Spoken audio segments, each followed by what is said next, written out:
Hello દોસ્તો, આજે મારા બ્લોગનો ચોથો દિવસ છે અને આજે આપણે સ્ટાર્ટ કરીશું વ્લોગ. હું હતો ઘરે અને હવે જાઉં રહ્યો છું ખેતરે જતો તો ને વચમાં મળી ગયા અમને અમારા ચાહકો. भाइयों सिस्टम पार देंगे. 1 hour later.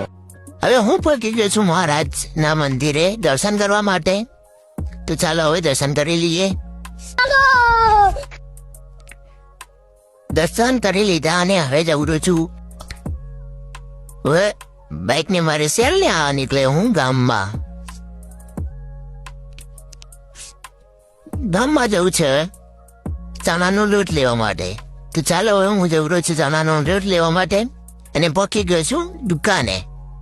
અમારા પ્રવીણભાઈ તેમની દુકાનેથી અમે લઈ લીધું છે ચણાનો લોટ. 2 hours later. હું અને મારો ભાઈબંધ નીકળી ગયા છે સુઈગામ.